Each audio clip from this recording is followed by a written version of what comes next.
Srimataji, what is Sahaja Yoga? Sahaja, Saha means with, Ja means born. So it is born with you the right to become united, which is the yoga, with the divine.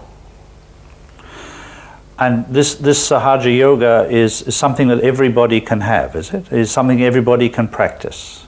Of course. And how does this connection with the divine take place? We have within ourselves this power in the triangular bone, which is called as sacrum, meaning sacred, which when awakened sprouts like a primule in a seed and rises through 6 subtle centers, opens out the last center and gets connected with the divine, which is a subtle energy all around us, which organizes us, which nourishes us, does all the living work. Above all, it loves us. Does this mean, Srimataji, that people who have not had the ability to practice Sahaja Yoga are not connected with the divine? Most of them are not. And if some of them are, they don't know all about it. So this is an extra force that is available to human beings to develop themselves in this world. Of course. This is the last breakthrough of our evolution, where you have to get connected with the divine, you have to feel it on your central nervous system, and that's how you get your self-realization. Do I perceive here that this is a way of balancing oneself, of keeping in such a way, of living one's life in such a way that one is not unbalanced in one's view of what is going on around us? Yes, we have 2 sides in our system of autonomous nervous system, left and right, which we call as left and right sympathetic nervous system. The left side caters for our emotions, for our past, our desires. The right side caters for our action, physical and mental. If you indulge into one too much and go too far with it, you develop an imbalance within yourself. In the center lies the third power, which we call as parasympathetic nervous system. This is the channel which is the central path of ascent. When the Kundalini rises through it, it brings you in the balance because it rises in the center of the system. So this is the minimum that happens, that you develop to your balance. So how does one actually achieve this balance? It just happens spontaneously. In other words, there's no physical requirement on an individual? Not at all, not at all. It's a evolutionary step, as I told you. In our evolution, we have developed a balance. We can stand on our 2 legs. Animals cannot. In the same way, you develop this special balance between your emotions and your actions in a very proper way. You speak as though this is some sort of evolutionary step. Yes, it is. It is the last breakthrough, that you have to become the spirit now. And this has to be achieved, which can be achieved only through a living process, because we have become human beings through a living process, and that living process has to act within us. This sounds as though it is rather a significant time then in the history of humanity. Very much. In the history of humanity, in the history of evolution, in the history of spirituality is the most important time, because here where you will get whatever has been promised to you so far. So it's no accident then that Sahaja Yoga has appeared in the world at this time? No, not at all. Not at all. It's all predicted thousands of years back in India, and later on by many saints. Even William Blake has predicted it. Now, Srimataji, you went to Russia last year, and I believe the reception you got was most surprising. Yes. I was myself surprised because thousands of people came, and very sensible, well educated, people came and they all settled down, thousands. I didn't know how to cope with that number because there were so many. And even the members of the Supreme Council, the government, they came in. That I could only say that in the so-called free societies, we waste too much time experimenting with our freedom and indulge too much into the politics, which is a waste thing, I think, then economics, all these things. While the people there didn't have any such chances. So they put their energies to something that was higher than that. They diverted it. And they were very knowledgeable. They knew a lot about seeking, they knew a lot about Kundalini, and as if they were just waiting for me. It was very remarkable. Mr. Gorbachev has said the Russians require a mental revolution. Do you see the acceptance of Sahaja Yoga as part of this revolution? Of course. He himself is a saint, and what he is meaning by mental, that they should now understand that they have to develop that balance between communism and democracy. Our democracies are imbalanced. They are one-sided. They have not the other side of collectivity. But communism has collectivity. It is power-oriented. Our democracies are money-oriented. What he is meaning is the maturity of our wisdom. So, referring back to what we were talking about earlier, is it okay? As we were talking about earlier about bringing the human body into balance, could we say then that Mr. Gorbachev is bringing the whole Eastern Bloc into balance? Yes. Yes, they had gone too much on one side, and he's trying to bring them in the center. You mentioned that you went to an Eastern Bloc conference last year, and I believe you gave many influential people realization. Is it true that you believe that this was instrumental in helping the overthrow of oppressive communism? It was a yoga seminar, and I expected all of them to be there. And surprisingly, I talked to them hardly for 30 to 35 minutes, and then I gave them realization, and all of them got it. They were representative from all these Eastern Bloc countries. When they got it, they were so surprised at it that they walked out with me out of the hall, and nobody was left in the hall to listen to other people. They gave me their addresses, and they said, we want this only in our country. And they wanted to start centers, and I'm told they have already started centers. The all-pervading power requires a medium to trigger something. And when these people were created as realized souls, as they got connected with this all-pervading power, I think they triggered it. They had that confidence in them, that courage in them. Because once you are realized, you become very courageous, and you want to establish truth at any cost. Srimataji, the West, shall we call it the Western nations, have had Sahaja Yoga available to them to investigate, to see for themselves how it worked for 20 years. And yet it has been very slow to grow. Why has it happened this way, do you think? Here people have so many diverse ideas about things. They are very self-opinionated also about things. And the so-called man-made religions all over have also conditioned them too much. They have other conditionings of different norms that they have as far as the social life is concerned, and the physical appearances, rather on a very superficial level. So the people have not grown, I think, so much deeper. Of course, I must say there are so many seekers in the West, so many seekers. And they were lost because as soon as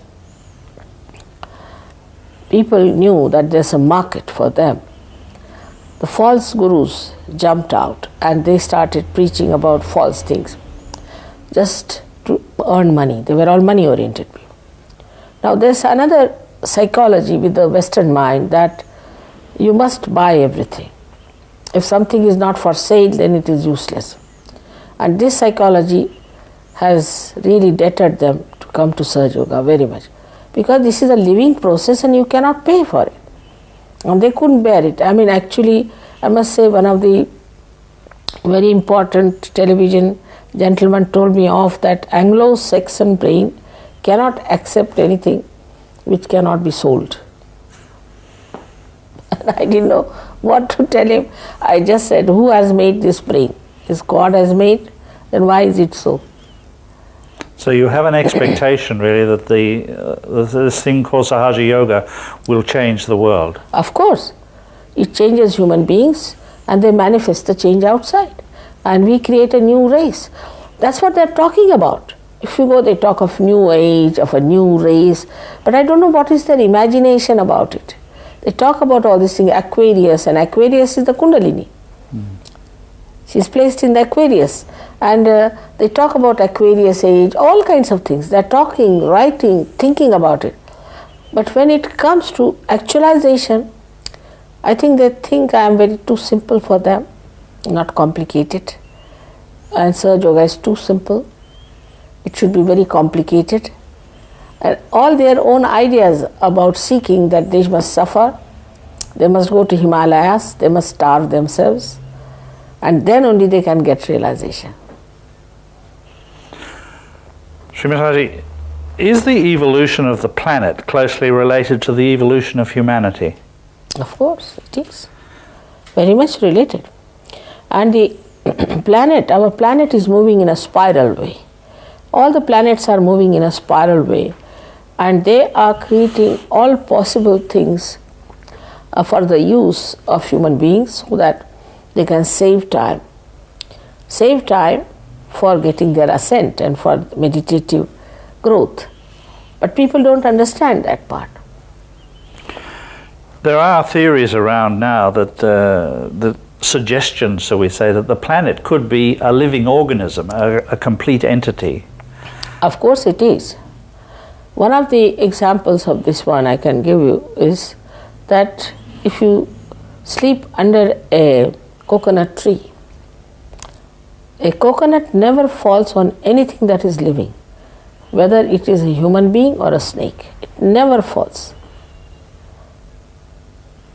That is so, is it? All around the world, coconuts never fall on living creatures. Yes. So they understand. We call it as Sri Phala because we think that it is like a brain which understands.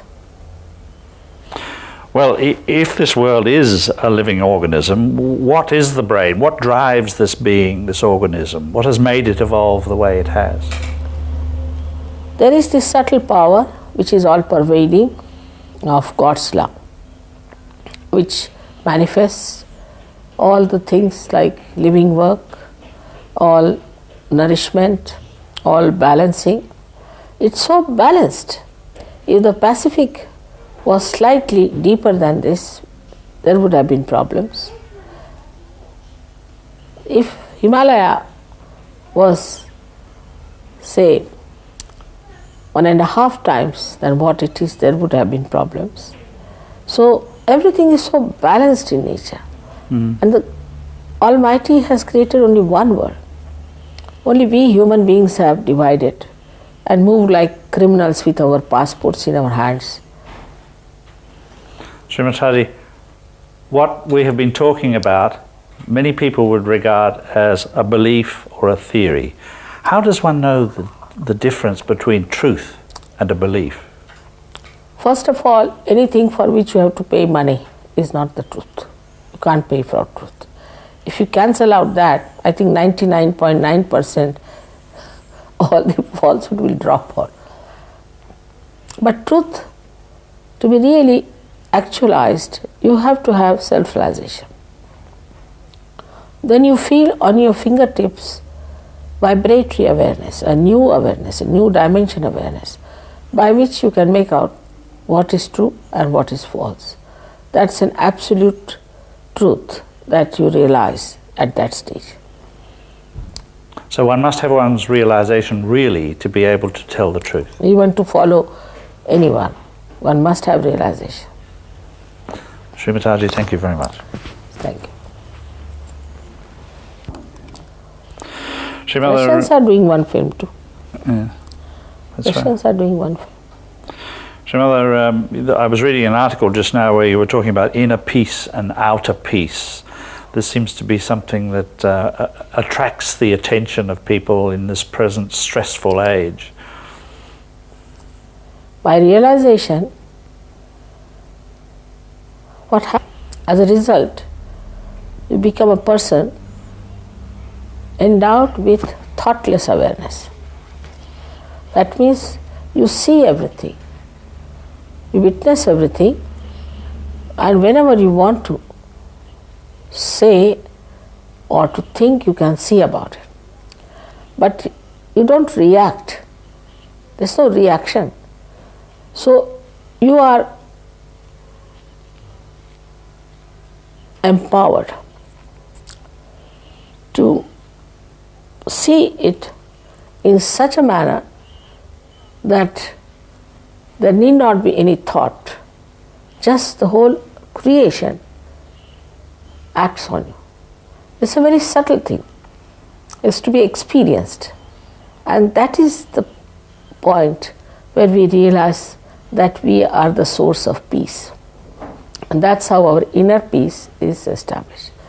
Now people have many foundations of peace. I have known all of them. They have no peace within themselves. Some people have got peace awards. They are horribly hot-tempered people. But they have got peace awards, Nobel Prizes. The peace has to be first of all found inside, and then it manifests outside. Srimata, another question we wanted to ask you is because of this rather useful way you use your hands to describe the movement of the chakra when they part. I wonder if you could just explain why, when illness occurs, it occurs because of the movement away of one center from another. All right. What I try to show them, that this is the left side, this is the right side. So this is the left sympathetic nervous system, say, and this is the right sympathetic nervous system. And really spinal cord looks like this. And inside here is the spinal cord, which has the centers in it, the subtle centers. Now, when you start using the energy of these centers, say too much on the right, and it starts moving more towards the right, and there's a constriction, and the power becomes less because you are exhausting, going more towards the right side. Suddenly something happens, and from the left, if there's a jerk, then the connection is completely broken. This is on its own. It starts working on its own. That's we can say that this has become malignant. I have no relationship with the whole to have the proportionate growth. So if the nose starts developing, it can cover your eyes, can cover your mouth, everything. This is how a cancer is set in. Or any other disease. So many psychosomatic diseases are nothing but somatic is from the right side, and when the psyche gives in, then it becomes a psychosomatic disease. There are so many diseases which are more psychosomatic than physical. And these we call them as incurable. Can be easily cured by Kundalini awakening, because when Kundalini passes through this, she just integrates them. For example, she's going like this, then she goes into this, integrates them. Just like she strings them like pearls. And so they are brought down. And also she nourishes that center. That's how people get cured. Automatically, by themselves, by their own power.